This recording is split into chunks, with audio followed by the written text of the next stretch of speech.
All right. Hello and welcome to Yoga Talks podcast. My name is Jay Brown and I'm happy to be with you ahead of schedule. I've been putting out one podcast a month, and it was only just 2 weeks ago, I think, that I put out my episode with Ryan Cunningham. And I'm not scheduled to have another one out for another 2 to 3 weeks, but frankly, I've been recording more, and a few of them have been sitting around, like this episode with Elena. I recorded it 2 months ago, I think. So it's like burning a hole in my box folder. I thought, let's put out a bonus episode. And I'm going to put out another one just before Christmas.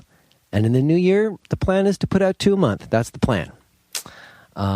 First, I want to give a plug for Elena. You see, because this episode was recorded 2 months ago, she mentions a couple projects that she's working on, and I told her that if she had anything else that was closer to post date, she should tell me, and I'd give it a mention, and she does. She has a online meditation course called Cultivating Spiritual Intelligence.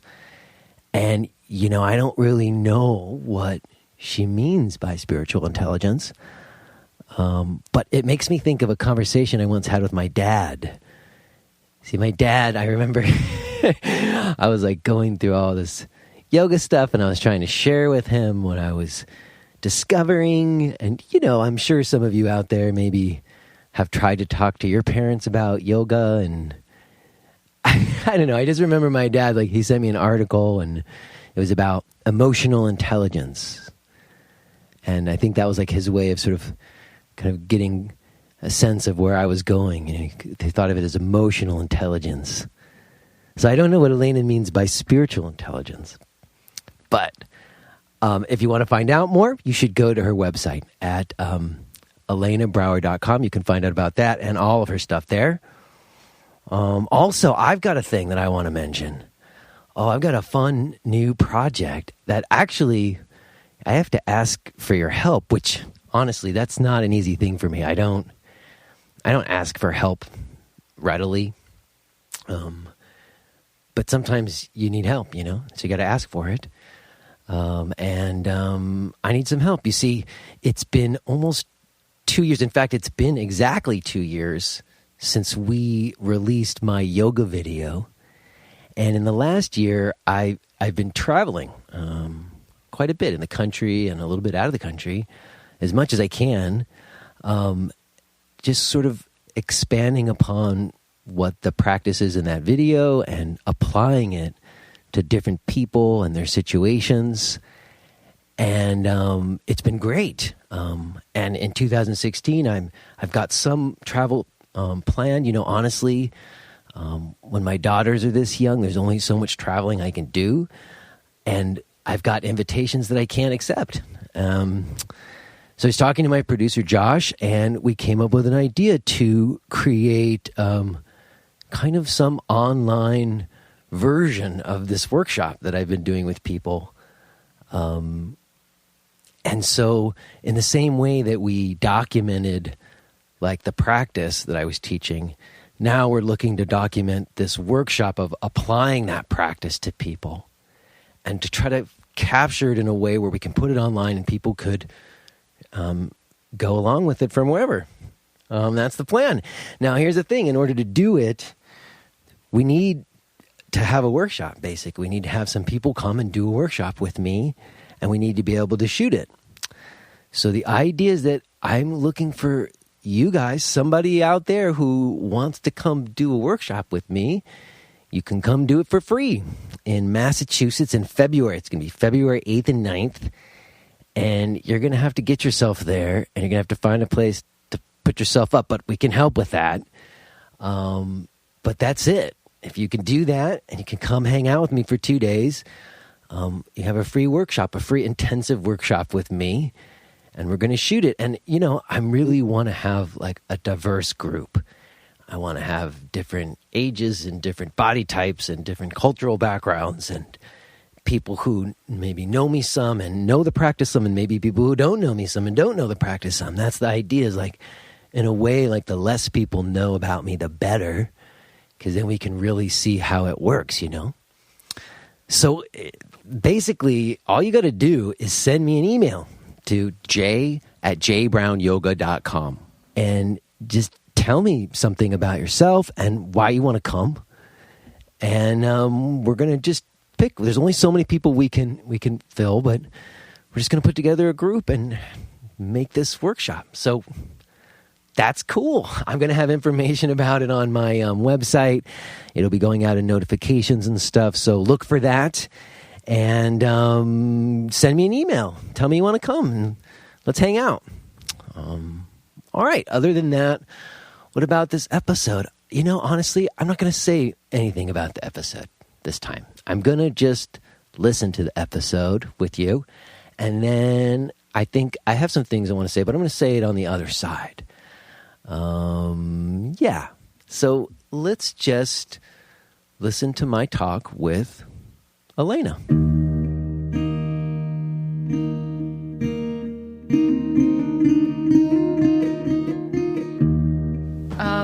We're going to see Tree of Codes tonight. Oh, do you know about this? No, I don't. Look at this. Look at that. What is it? Your only $120 paperback you'll ever see. What is that? It's a book by Jonathan Safran Foer.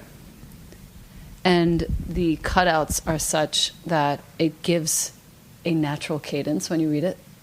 Weird. I can't even figure out how you're supposed to read that. You only read page by page.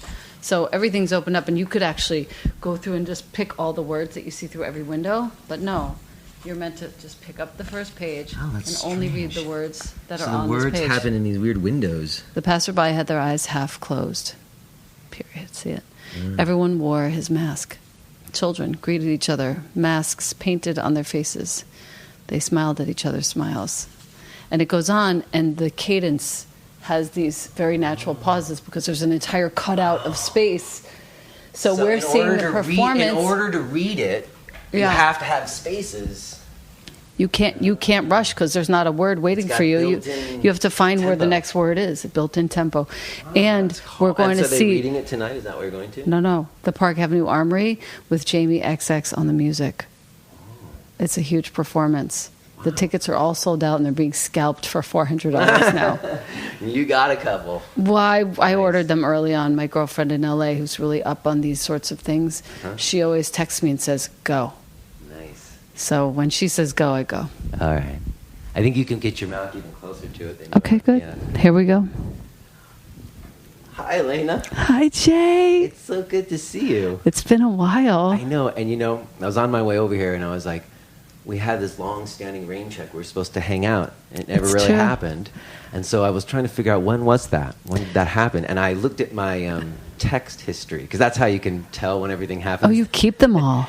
Well, I have a lot of them in there still. Wow, good for you. Oh, yeah, I don't do a lot of texting, so I have the communications that I've made. In any case, it's been a year and a half. I was going to say it's like 2 years. I can't believe that it's been that long. Yeah. I got a good excuse. I got a 10-month-old baby, so I think I can pull that card a little bit. You may pull that card every time with me. But, God, time's pretty fleeting, isn't it? Time goes fast, but I always am very forgiving with my friends because I know how it is. So it doesn't, there are people that I love, and it doesn't matter how much time passes. I will never be sad. Oh, well, I was also thinking on my way over here, like when I met you, like how do I know you? And Mark Whitwell. Yes, it was a Mark Whitwell workshop at my place in Brooklyn. Yes, I came there. It's got to be like 2008 or 2009. At least. And that was when I kind of fell in love with him and with you and with your whole vibration. Well, I know we hung out. We had like a social gathering that night, and we talked. And the thing I remember most about that night and talking to you was that at that time you were the global yoga ambassador for Adidas, I think. Right. And I just remember thinking, wow, like a yoga teacher with like an endorsement deal. And it was at a time when it just felt like anything was possible for yoga teachers. It just seemed like the sky was the limit of what you could do as a yoga teacher. Yep. And I was thinking, like, how did that happen? How did you become the global yoga ambassador for Adidas? Well, I think it was just a matter of being in the right place at the right time. I think that at the time there was a they needed to have somebody who had both a social following. This was before Instagram, so it was really only Facebook and Twitter that they were going on. But the gal who found me, who was in charge of that program at the time, was a student of mine via Yoga Glow, I'm going to say. She came to my class at Vira Yoga when Vira Yoga was still open. And she sat down at this pair of the most genius pair of gold Adidas shoes in front of me. I say Adidas, that's what they taught me, because it's Adi That's how you're supposed to Dassler. say it, Adi Adidas. Dassler was the guy who founded the company, so it's Adidas. She Everybody said, says it wrong. I guess it's because of the rap song, right? My Adidas. My Adidas. They screwed up the name for everybody. I don't mind. I'm just doing. I'm well trained, and I really cared about my mission. So, but anyway, she sets down these gold shoes in front of me, and she's like, "I can't tell you what company I'm from, but I'm really interested in having you do a particular ambassador gig for us. It would mean that you're doing a fair amount of traveling and la la." And at the time, I had a little baby. You know, he was probably 1.5, 2, 3, something like this. I forget what year it was. And she said, "I really can't tell you where I'm from, but can you send these bits of information to me?" And I was like, "Well, obviously, I know where you're from." The golden Adidas. The golden shoes. Are you crazy? I know exactly where you're from. And she sort of smiled, smirking. And she turned out to be very dear to me for the duration of that gig. It wasn't, when you break it down, it wasn't all that. You just did some events and stuff, or what would it entail? What was the gig? What did you have to do? It was a lot of traveling. It was, and I got to go to Asia several times, so that was amazing for me because I hadn't been there yet, and I learned a great deal. That was the beginning of teaching really sort of larger event classes, and it taught me a lot about diplomacy and being amenable with regards to being put into situations that weren't on the itinerary, being asked to do things that weren't in the original contract, and how do I work around that, and how do we work with that, and once you're in there and you get the gig, it's happening. You got to navigate it. It was interesting. I learned a lot. I really did learn a lot, and I'm so grateful. And again, for it's that totally experience. new territory. And that doesn't exist anymore. There isn't any global yoga ambassadors now, is there? I don't know if they have one now, but the gal who came after me, succeeded me, she was in position for a good long while. And she's a great gal. She's a good friend of mine, Ashley Sargent. But I don't know now if they have somebody. I haven't the foggiest idea. Wow. Well, I had heard of you before I met you through Allison West. She had mentioned you in one of her classes. She's like one of my heroes. I always remember what she said. She said, "I went to Elena Brower's class. She's just lovely." And I remember at that time I was a very devoted student of hers, and an endorsement from her was I was like, "Oh, okay, well, Elena's good." But at that time, only thing I knew you was you were a big time Anusara teacher. You were head up in that. I was. And you know how I met Allison West? No. Some friend of mine said, "Oh, you have to come with me to this class." It was a Friday night class called Death. Oh gosh, I remember she would do that ecumenical practice. So we all wore black. All wore black. Yeah. I have to tell you, I was so blown away. It really opened up my mind. I love her to this day. When people ask me to, I just did an interview for New York Yoga and Life magazine. I saved you a copy. Oh, cool. Don't let me forget to give it to you. And I interviewed 5 different people. I don't think too hard about it. I just take the first 5 people that come to my mind, and Allison was one of them, and she always has the most erudite, super smart, witty. Yeah. I just did one podcast with Amy Matthews, and that's how we met in her class. So we talked about Allison there too. She's super, super smart. Yep. So I'm wondering, did you start in Anusara, or did you have yoga practice before Anusara? I did. I was a student of Cindy Lee's. I was in Cindy Lee's second teacher training. Oh gosh, early on. 1997 into 98. And did you ever teach at the center? For sure. I taught really nice big classes at the center, and she had to actually let me go because I wasn't actually doing Om Yoga. Oh, you kind of parting ways from the system or something? It wasn't even that. It was just that I was doing what was coming naturally to me, and it was not natural for me to stay within the confines of the Tibetan Buddhist Yeah, meditation. she had a Buddhist philosophy attached to what it was going on there, right? For sure, which I really respect, and it was my first exposure to meditation, really, in the late 90s, and I have a great, deep appreciation, and when I get exposed to Buddhism, I was in Bhutan this past summer, it's my home. After all this, and really what I practice is Vedic meditation from Tom Knowles, but when I got to that country and I started looking around and seeing all the iconography and working into all the temples that I went to visit, it was home for me. There's so much in the geography, in some of those places. Yeah. But because of Cindy Lee, I have to say, she was the one who introduced me to John Friend. Oh. She came back from some workshop that she had done with him one day and was like, these 5 principles. Oh my God, you have to hear this. Wow. Open a graze. Yeah. Muscular energy, inner spiral, outer spiral. It was organic energy. It was awesome. And that was that early times for Anusara, or had it been around for a while? Very, very early. Yeah. Anusara started in 97 officially. Yeah. And then I found it via Cindy in 2000. Okay, so it was early times then. Cindy also introduced me to before Rodney the Yee. heyday, right? No, I mean, or it already come in. It was just coming into a sort of a heyday. But the more important part is that Cindy also introduced me to a lot of other teachers like Rodney Yee and Richard Freeman. I found him through her, and she was a great influence in that she was my kind of opened the door to a lot of things that I would have never known about. She said, "Go see Rod Stryker." Right. And he's now a teacher of mine. Right, but you were in Anusara for how many years? So I took my first class with John Friend in 2000 at the Muktananda's ashram. Okay. At Guru Mai's ashram, rather, Sri Muktananda, at South Fallsburg, New York. And by 2004, it took me 4 years to get certified. It was a very extensive process. I remember back in the day when anybody would ask me about teacher training, I would say, "Oh, do Anusara training," because it was rigorous. You had to really work to complete it. It wasn't bullshit. It wasn't a month long. No, it was like a real training. And I looked at the manual, and it had all those spirals in there and everything. I was like, "This is legit. This looks like a real thing," And the teachers were smart. The teachers who were training they were giving good classes. So I was always like, "Well, that seems like a good training," It was a great training, and when I got certified in 2004, it's noteworthy to say that I was only the 111th certified teacher. Oh, they had a lot more by the time. They had only, I think by the time it sort of dissolved and morphed into something else, they had only 200 or 300 total in the world.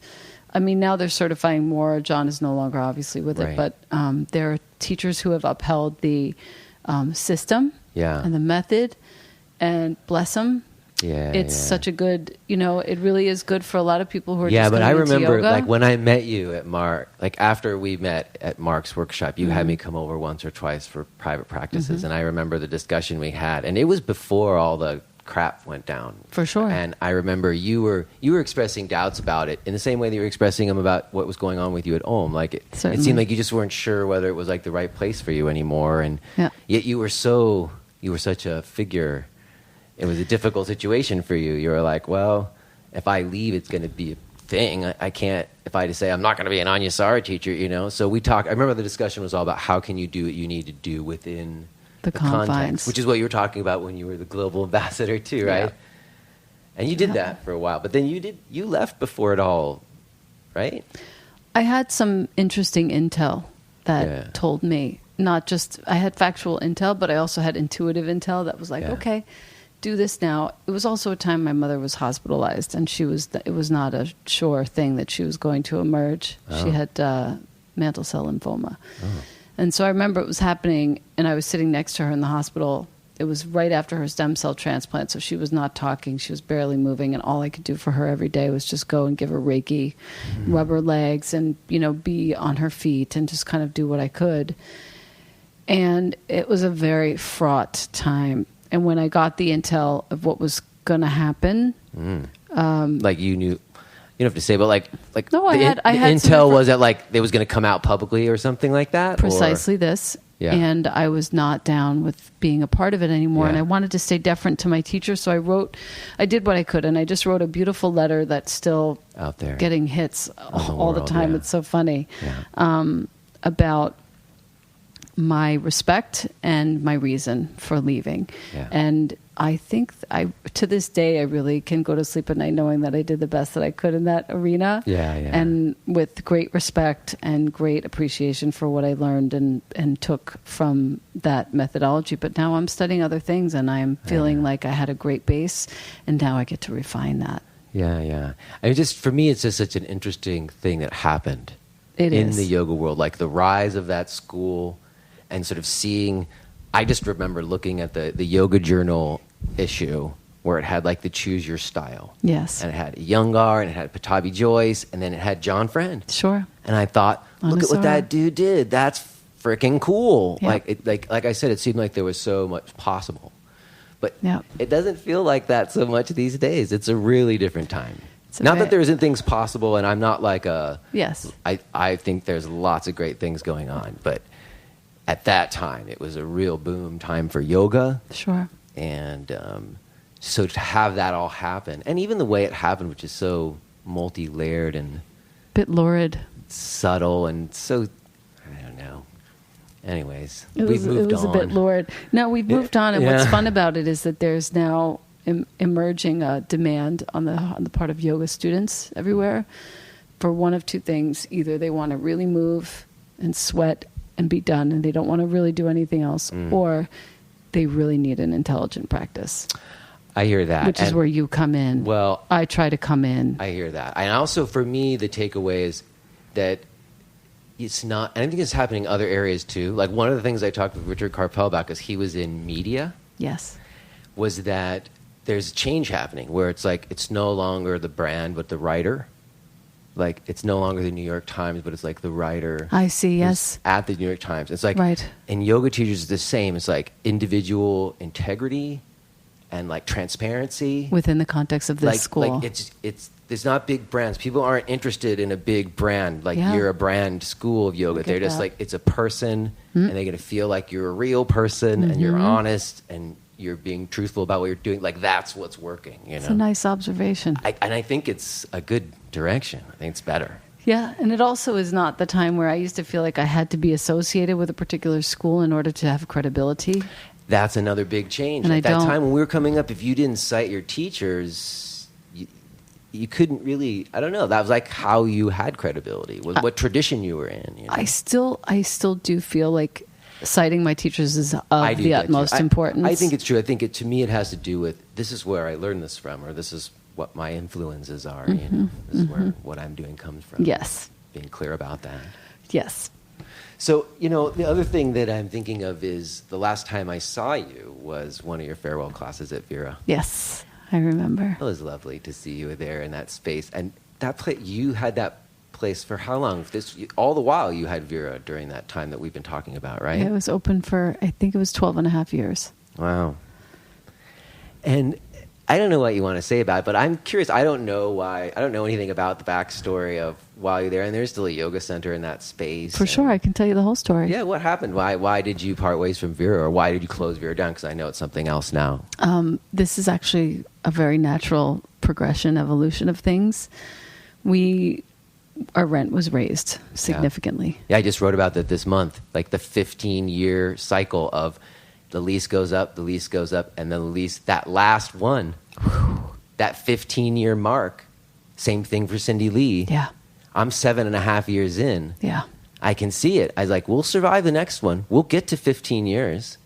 But what happens then is a totally other question. So that's what happened to you. Just the overhead got so high. The overhead got really high. And when my business partner and I were business partners since the very beginning, and she and I have never had an argument. We're so aligned. She still manages some of the things that I do in the world because she's in the record business full time. And she's just incredibly smart and capable and is, can be a shark if I need her to be in the best way.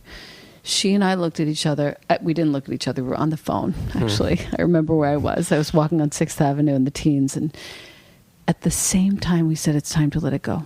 at the very same time. And when we looked at the numbers and we really had a good hard look the next day, it was like, we can't save money here. Yeah.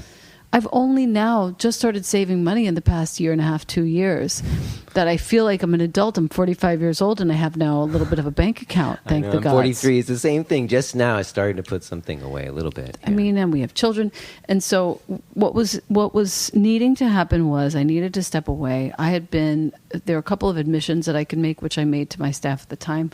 One is that I was really focused on my own career and my own family and my own business. I wasn't the best studio owner.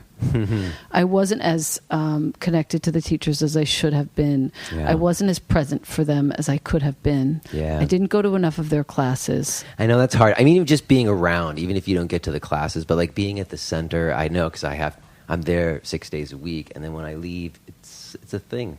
You got to be there, investment, time. Yeah. Correct. Yeah. So I copped all of that. But really, it was kind of the best thing I ever did for myself because now I get to really do the things that I want to be doing. I get to save a little money. And the girls who reopened the space as Twisted Trunk Yoga, Laura. Good teachers there. Susanna's there great. and stuff, right? Susanna Rubin is there. Yeah. Laura, Jewel, and Dana Cavello. Mm-hmm. They reopened it. And they're doing great. Cool. They're doing great. They have a whole, the community that stayed, and a lot of the thing about a yoga center is geographic desirability. So they have their peeps. It's a great spot. Yeah. And so it's not bad beef. You're okay with them and everything? Absolutely not. No, the integrity is totally in there. Of course, there were some things that needed to be cleared up. Yeah, I'm sure. At the end, there was a link from the Vera website straight to me, which I was unaware of. Yeah. And they thought I had done that on purpose, but my site designer did it. She thought it was the best idea. Of course they did. The site designer wanted it. No, she just said, why doesn't it go straight to you? It's your site. And, I look back and I don't know what could have been done. I don't think I would have done a different thing, actually. Yeah. But I could have maybe been more clear. Oh, if you're looking for the yoga studio, could have been a note there on the... It could have been something. Yeah, there could have been something. It just, it all happens the right way. And that part got all cleared up. But I really appreciate the fact that they were committed to keeping it open. And, they're having their own experience of it. One of them is saying, I get why you couldn't. I get why you didn't. Yeah, I understand the whole run thing. and own a center. I'm like, anytime I hear about it, I'm like, I get it. I understand. Well, what I want to say is that I'm not surprised that you were able to part gracefully because I know, like, when I think about our relationship and the reason why I have such a deep respect for you is because of like 2 blog posts that I wrote. And they were, like a heyday of the blogging, and I was really learning as a writer, and there's a tempting thing when you get a piece that goes viral. Yes. And then like a bunch of people click on it. Yes. And like, well, how do I do that again? Yes. And so it was like kind of like trying to work things, and like I just wrote these posts, and both times I wrote these posts that you were like not cool with, and you just called me up the next day. Yep. And you just said, "Dude, what the hell?"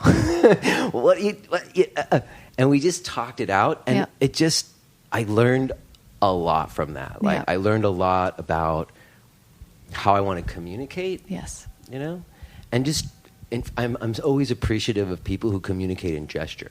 Yes. And that's why I showed up to your class at Vera, and just because you've done that a couple of key times in our time knowing each other, where you just made a gesture, you just called me up and talked to me like a friend. Yep. And I learned from that. So to me, I'm like, you always got my props. You always... And I always have yours. I really respect you too. And I think the most important thing that we can do as teachers is stay together and stay as a community and support each other to the best of our ability. And when it was more... I remember the post, and it was more out of concern for how people would view you. I didn't want people to see you as some kind of incendiary, guy who this is his thing. He starts trouble like this. I was know. Like, well, that was the big lesson for me. It was like there's sort of a difference between like trying to impose a viewpoint on people, or like share a viewpoint. And if I want to share a viewpoint, I want to express a viewpoint, then it's all about how I'm expressing that. Am I expressing that in a way that's like inviting a real honest inquiry and dialogue that's healthy and fruitful for people? Or am I doing it in a way that's like getting me a bunch of clicks, but it's not helpful. It's not fruitful to any kind of healthy dialogue between people. And then it feels like shit. It feels crappy if you get a bunch of traffic, but like the reason you get traffic is like divisive. Here's the thing. It sucks. It's not cool. And the traffic that you're getting, it's lame. It's fleeting. It's just bullshit. It's going to go away. It's nothing. It's questionable because they're only looking for the next troubling, people are hungry for the troll crap. Nitpicking thing. They're looking for that. Yeah. There's a whole volume of people who are looking for the way to, sort of beat down and find fault with the yoga community. And I wonder, how is that going? How is that going for them in their lives? What's going on after they get off the computer? What happens then? Are they going to watch some television show? Are they going to, make love to their partner? Are they going to be kind to their kids? Or are they going to do some other divisive thing somewhere else, And I firmly believe that it's very important to use our voices as support networks, as ways to uplift each other. Yeah. And ways to bring more light. And now that we have children... to be transparent, I always remember when you were super transparent and you came out and you're like, I'm a yoga teacher and then I'm not always being so good at home. Like you copped to some big shit publicly and you got heat. People gave you shit. And I was like, that's fuck you. I mean, I just, you know what I mean? Like, it just, to me, that kind of transparency is what's most needed, That's what makes it real for you and for me and for everybody, and where people get benefit.